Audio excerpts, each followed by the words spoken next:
લ્યો મિત્રો, સુખનો સૂરજ ઉગાડી દીધો. બધાય કોંગ્રેચ્યુલેશન લખી નાખો. ન્યૂ એડેડ પ્લસ પ્લસ સિયાટનું ટાયર આપણે લઈ લીધું છે ને હવે આ ટાયર લઈને કાલે આપણે તકવાય છે. સમજાણું? હા હું હા સિયાટનું આ ટાયર આપણી ગાડી માટે લીધું છે ટૂંકમાં. તો હવે તમે કોમેન્ટ કરજો કે સિયાટનું ટાયર સારું આવે કે બીજી કોઈ કંપનીનું ટાયર સારું આવે. અમને તો સ્વતંત્ર દેશના સ્વતંત્ર નાગરિકો અમે મહેન્દ્રભાઈ રામની દુકાને આવી જાય ટાયર બાયર ઘેરે મૂકીને. આ વાર ભીમસીભાઈ રામની મુલાકાત કરજો. આ જરી મારો દીકરો રોડો રૂપાડો ઓલો 19.34 વાળો. તો આ જે વસ્તુ છે ને એ ફોગ ડિસ્પેન્સર. આમાં આવી રીતે શેમ્પૂ કે જે આપણી પાસે લિક્વિડ હોય ને એ બધું નાખી દેવાનું. આનું હાઈ પ્રેશર ફુવારો હોય જોરદાર છે. આને ખાલી આમ દબાવો ને મોટર ચાલુ જ હોય. મોટર ચાલુ જ છે અત્યારે. આનો હાઈ પ્રેશર ફુવારો એટલે ધોઈ નાખે કમ્પ્લીટ. હવે આ ફોગ ડિસ્પેન્સર છે ને એ આમાં જ આવી રીતે આમાં છે ને 1 મિનિટ ચાલુ રાખી દો. સરખો મોબાઈલ રાખી દો તો આવી રીતે આ અટેચ થઈ જાય. આ થઈ ગયું. હવે આમાંથી ફોગ કાઢે. આને ટૂંકમાં આમ કરવું પડે.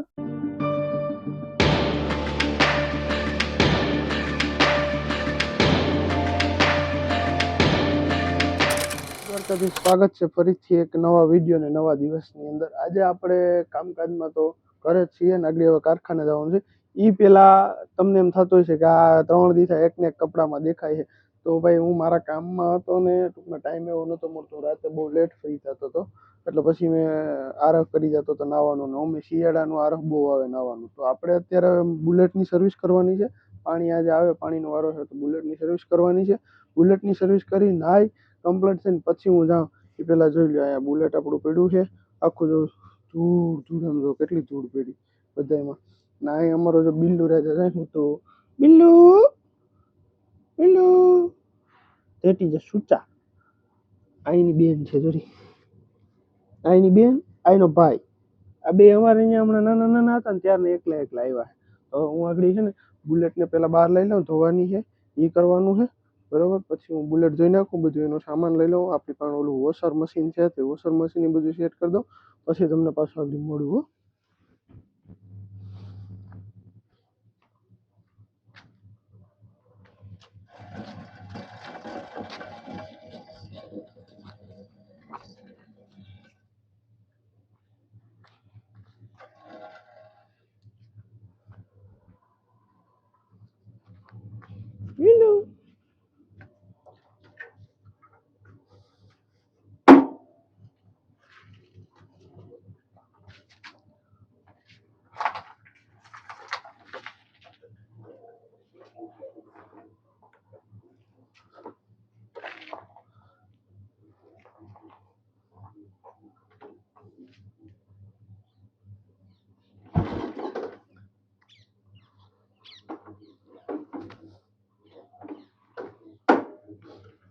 આમ તો ચાલુ ન થાય.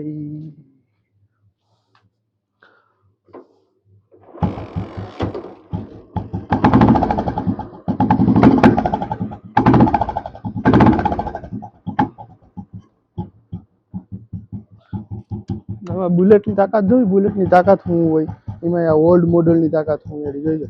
આમે ઓલું ઝાડવું દેખાય તમને? જો અહીંયા ફોકસ કરી દઉં. અહીંયા આ ઝાડવું અહીંયાનું સાયલેન્સર. આ ઝાડવું અહીંયા સાઈડ જોઈજો.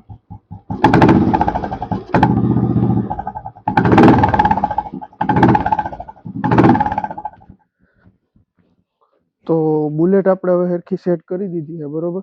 કદાચ તમને મારું મોઢું દેખાવામાં વાંધો આવતો હોય તો હું વોશર લઈ લઉં. ઓલું વોશર મશીન છે એ લઈ લઉં ને પછી આને ધોવાનું ચાલુ કરી દઈએ. મમ્મી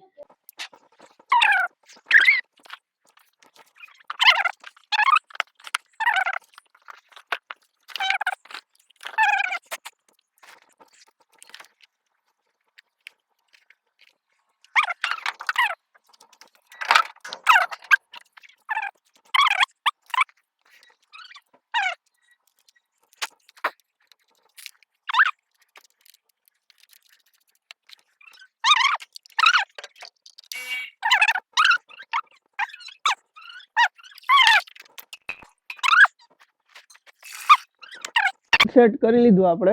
આવી રીતે પ્રેશર આવશે. મોટર ચાલુ કરી દો. પછી હમણાં પ્રેશર જનરેટ થઈ જાય ને પાણી ઉપાડવાનું. પછી પહેલાં આને ફુવારો મારી દઈએ. પછી આમાં છે ને સિસ્ટમ આવે અટેચ કરવાનું. ફોગ ડિસ્પેન્સર એ અટેચ થાય.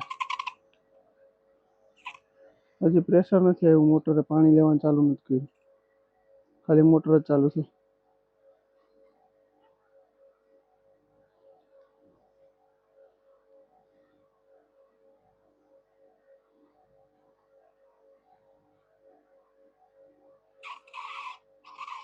હવે પ્રેશર ચાલુ થાય, ક્રિએટ થાય.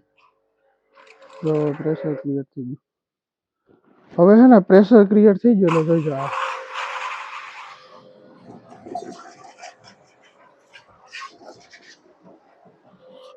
એક મિનિટ હું ટાઈમ લેપમાં કરતા હું, ચાલુ રાખજો.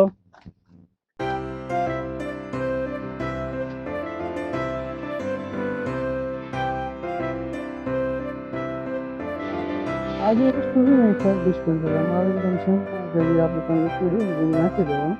આનો હાઈ પ્રેશર ફુવારો હોય જોરદાર. આને ખાલી આમ દબાવો ને મોટર ચાલુ જ હોય, મોટર ચાલુ જ છે. આનો હાઈ પ્રેશર ફુવારો એટલે થઈ નાખે. હવે ફોગ ડિસ્પેન્સર છે ને એ આમાં જ આવી રીતે આમાં છે ને 1 મિનિટ ચાલુ રહી દે, સરખો મોબાઈલ રાખી દે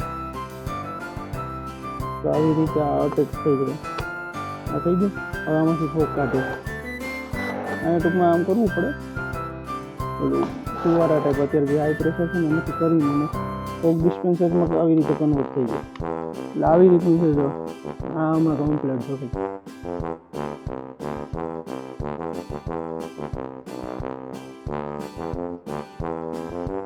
તો હમણાં હવે છે ને આને કમ્પ્લીટ કરી ને હું જોઈ નાખું. ટાઈમ લેપ ચાલુ હોય છે એટલે ટાઈમ લેપ જોતા રહીજો. વચ્ચે વચ્ચે અમારે મીંડું જરૂર ડિસ્ટર્બ કરશે તો એડજસ્ટ કરી દેજો, બરોબર? ચાલો તમે મળી ગયો.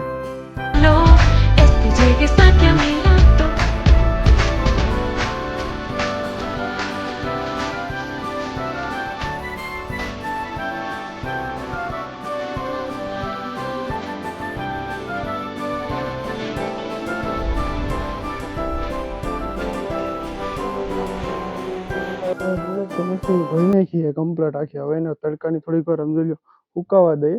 સુકાઈ જાય પછી ગાભું બાભું મારી દઈએ એટલે જે ઓલા ધોયું હોય ને પછી મરિયા પડે ને, મરિયા ન પડે. હમણાં જે મારી પાસે ટૂંકમાં વોશર મશીન છે ને એનું તમને આખું ડિટેલ હું સમજાવું કેવી રીતે હું કામ કરે ને એનું પ્રોસેસ આખી શું છે, ક્યાંથી પાણી લે, કેટલું પાણી લે 1 મિનિટમાં, એ બધું તમને સમજાવું. એમાં હું એસેસરીઝ આવે. ચા પી લો એટલી વાર, ચા પીવું હોય આવી જજો. બાકી તમે આગળના વિડીયોને એન્જોય કરો. મજાની બુલેટ હુકાઈ છે, બરોબર ને? હવે તમને જોયું વોશર મશીન જે આપણી આગળ છે ને પ્રેશર પંપ એનું સિસ્ટમ સમજાવો. આ છે ને એની નોઝલ છે. આને અહીંથી મોટર ચાલુ કરી દેવાની, આને અહીંથી આમ દબાવો ને એટલે પાણી આવતું થાય આવી રીતે, બરોબર? આ એનો પંપ છે. જો અહીંયા એનો કેટલા ગેસ, કેટલા બારનું પ્રેશર આવે છે એ બધું છે. ટૂંકમાં આપણે કોઈ કંપનીનું પ્રમોશન નથી કરતા, એમને ખાલી કહેવાય વોશર કંપનીનું જ વોશર મશીન છે. આ છે ને આઉટર નોઝલ છે. જે આ સ્પ્રે આમ જાય ને એ સ્પ્રે છે ને આ ઇનર નોઝલ છે. આ ટૂંકમાં અહીંથી મેં આમ જવા દીધી વોશિંગ મશીન પાછળ થઈને. હવે તમને બતાવું કે ક્યાં છે ને શું છે. એ જો એ નળી અહીંથી આમ આવવા દીધી. અહીંયા ટૂંકમાં આમાં પાણી ભેરું થાય. આ ડોલમાં પાણીનું નળ આવી રીતે હોય ને એને અહીંથી ચાલુ રાખવાનું એટલે એ પાણીમાં પડતું રહે તો ઓલું મશીન ચાલુ રહે. આ 1 મિનિટમાં છે ને 8-9 લીટર પાણીનું કન્ઝપ્શન કરે. એટલે 1 મિનિટમાં 8-9 લીટર પાણી એકારે ઉપાડ લે, બરોબર? પછી એમાં છે ને 2-3 વસ્તુ ભેગી આવી. એક ટૂંકમાં લાંબી ટૂંકી નોઝલ કરવી હોય તો એના માટેના ઇક્વિપમેન્ટ છે. બીજું આ ઓલું ફોગ ડિસ્પેન્સર કહેવાય. ફોગ ડિસ્પેન્સર છે ને હા ફોગ ડિસ્પેન્સર છે. લાંબી ટૂંકી નોઝલ કરવી હોય ને આ એની કંઈક 5 મીટર કે 6 મીટરની નળી ભેગી આવે એ છે. બાકી તો બીજું કંઈ નથી આવ્યું ને. એ સમથિંગ મારે લગભગ 2900 રૂપિયાનું કે 3000નું એમ કંઈક આવ્યું હતું. એ બોલેરો ગાડી ધોવા હાટું જ આપણે લીધું હતું. પણ બોલેરો તો જુનાગઢ હોય ત્યાં તો કોઈ સેટિંગ આવતું નથી. બાકી બોલેરો ધોવા માટે સ્પેશિયલ લીધું હતું. તો હવે ઘરે પડ્યું તો ઘરે આ મારી બુલેટ ને બીજી બાઇક ને પપ્પાની ગાડી ને બધી ધોવામાં ઉપયોગ થઈ જાય એવું છે બધું. બાકી હાલો હવે હું કમ્પ્લીટ નાહી ધોઈ તૈયાર થઈને પ્લાન્ટે જઈને તમને મળું. ત્યાં સુધી હું ગાડી લૂછી નાખું, સાફ કરી નાખું કમ્પ્લીટ બુલેટને. બુલેટ લઈને જ જવાની પણ ખાલી આખી ધૂળ ભરી હતી ને કમ્પ્લીટ કરીને એને મૂકી દઉં. એમ કે આપણે કાલ પરમ દિન ક્યાંક જવાનું થાય તો લઈને નીકળવા થાય, વાંધો ન આવે. બાકી કોણ મારી જેમ ઓલ્ડ મોડલ પેટ્રોલ G2 ના શોખીન છે એ જરાક કોમેન્ટ કરો તો એટલે આપણે ખબર પડે. આ વસ્તુ તો છે ને ભાઈ આખી કંઈક અલગ જ છે. આને તો કોઈ પૂગે જ નહીં. આનું જે ફાયરિંગ, આનો જે અવાજ, આને હાંકવાની જે મજા આવે ને જોરદાર. આ બુલેટ અમે એકવાર દ્વારકા લઈને ગયા હતા. હવે ટૂંક ટાઈમમાં જવાનું થશે ત્યારે પાછા લઈને જશે. પણ ત્યારે ટૂંકમાં મોટો વ્લોગિંગ જેવું કરશું એટલે મજા આવશે. ભલે હાલો તો તમને થોડીક વારમાં હું પાછો નાહી ધોઈ કમ્પ્લીટ આપણે મસ્ત ધોઈ આપણે નાહી લીધા, ગાડીને નવડાવી દીધી ને પછી હવે ઓચિંતાનું એક કામ આવી ગયું, હાલતા થઈ જાય હું ભીમસીભાઈ ગાડી આગે હું પાછો ચશ્મા પહેરીને બેઠો, બીજા ચશ્મા પાડવા નહીં. હવે આવવાનું છે અમારે આમ આગળ જોડાજો, જોડાઈ રહેજો, સાથે સાથે આપણે મળતા રહેશું, ક્યાં જઈએ શું કરીએ તમને ત્યાં જ ખબર પડશે. તો હાલો મળીએ થોડીક વાર ભાઈને લોકેશન ઉપર જતો હતા ને, લોકેશન આવી જાય. આજકાલ આપણે નામ નથી દેવું, તમને રસ્તો બતાવું કે તમારે કોમેન્ટ કરવાની છે ક્યાં આવ્યા જોઈ લો. આ રસ્તો જોઈને કહી દો તો કે ઘણા બ્લોગ બતાવી છે, ઓળખી જાય છે ને ખબર જ છે ક્યાંનો રસ્તો છે શું છે, અને કોમેન્ટ કરો. હાલો અમે લેવા આવ્યા છે અહીંયા બોલેરોનું ટાયર, આપણી ગાડીનું ટાયર છે ને એ માટું ટાયર આવી ગયો તો ત્યાં જ પૂરું થઈ ગયું ફાટી, એટલે એ ટાયર નવું લેવા આવ્યા છે. હમણાં ખર્ચા વગર ખર્ચા જ આવે, પહેલાંની ક્રેડિટ ચાલુ પછી બીજું ઘરે રહી એવું છે બધું બરોબર ને. આ એક લીવરનું ઓલું બદલવાનું હતું એટલે એ બદલાવા આવ્યા, હા એ બદલાવતા જ જાય ભેગા ભેગા. એટલે હવે અમે તમને છે ને ટાયરવાળાને ત્યાં જઈ ટાયરનું ઓલું કરીને પછી તમને મળીએ. હો તો મિત્રો, સુખનો સૂરજ ઉગાડતી તો બધાય કોંગ્રેચ્યુલેશન લખી નાખો. ન્યૂ એડેડ પ્લસ સિયાટનું ટાયર આપણે લઈ લીધું છે ને હવે આ ટાયર લઈને કાલે આપણે તકવાય છે, સમજાણું હા હું હા સિયાટનું આ ટાયર આપણી ગાડી માટે લીધું છે ટૂંકમાં. તો હવે તમે કોમેન્ટ કરજો કે સિયાટનું ટાયર સારું આવે કે બીજી કોઈ કંપનીનું ટાયર સારું આવે. અમને તો સિયાટના સારા લાગ્યા એટલે સિયાટનું લીધું છે. તો હવે તમને આ ટાયર લઈને હવે અમે નીકળી જાય, બીજો કામ છે પતાવીને પછી તમને નિરાયત મળી. સ્વતંત્ર દેશના સ્વતંત્ર નાગરિકો અમે મહેન્દ્રભાઈ રામની દુકાને આવી જાય ટાયર બાયર ઘેરે મૂકીને. આ વાર ભીમસીભાઈ રામની મુલાકાત કરજો. આ જરી મારો દીકરો રોડો રૂપાડો ઓલો 19.34 મિનિટ વાળો મહેન્દ્ર શેઠ. આ ગાયરું બોલે પરબતભાઈ તમારો છોકરો ભાઈગો જો ભાઈગો ગાયરું બોલીને વળી કઈ મુવાઈનું કરીએ બધા એમ બેઠા છે. મહેન્દ્રભાઈ લેપટોપ લઈને બેઠા છે. ઈતા વેટ બરોબર ઈ જ માણા ખુદ પોતે છે 19.34 સેકન્ડ વાળો. 1934 દેશનો ઇતિહાસ રસાણો તો કા કઈક એવો હતો કે કઈક છે કે હિસ્ટ્રી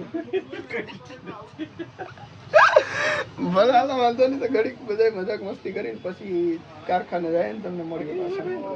આપણે ભૂગી જાય કારખાને અને આવી ગયા નાનું કામ હતું બધું પતાવી લીધું. હવે ભગવાનને મનાવવાના દીવાબત્તી કરવાના બાકી છે એ કરી લો. અને આજનો બ્લોગ તો આખો એવો જ હતો, બુલેટ જોઈને એવું બધું કર્યું, બીજા નંબરના ટાયર લેવા જાય ને એવું બધું હતું. ટાયર લઈને આવ્યા. એ ટાયર છે ને આપણને 6500 રૂપિયામાં પડ્યું. સિયાટનું છે, એને ક્રોસ ડ્રાઈવ ટાયર કહેવાય કે જે ઓફ રોડમાં હાલે ને ઓન રોડમાં હાલે, એટલે એના માટે બેસ્ટ છે ટાયર બરાબર. બોલેરો માટે ટૂંકમાં જેમાં 215 75 R15નું ટાયર લાગતું હોય ને એના માટે આ ટાયર બેસ્ટ છે. મેં ઘણા અને પૂછ્યું હતું, મને મોસ્ટ ઓફલી ઘણાએ સિયાટનું જ કીધું કે સિયાટનું ટાયર નખાય, અમારે એક બીજું રહેવા દીધું કાં પછી કે જેકેનું નખાય. જેકેનું બહુ કોસ્ટલી પડતું હતું એટલે પછી રહેવા દીધું આપણે સિયાટનું નહીં. હવે કાલ એ ટાયર લઈને તમને ખબર જ છે ક્યાં જવાનું છે શું કરવાનું છે. તો કાલના બ્લોગમાં પાછા મળશું આપણે. ને આજનો આ બ્લોગ તમને કેવો લાગ્યો જરૂરથી કોમેન્ટ કરજો. વિડીયો ગમ્યો હોય તો લાઇક શેર અને ચેનલને સબસ્ક્રાઈબ કરવાનું ના ભૂલતા. તો ફરી મળીએ કાલે એક નવા વિડીયોની સાથે.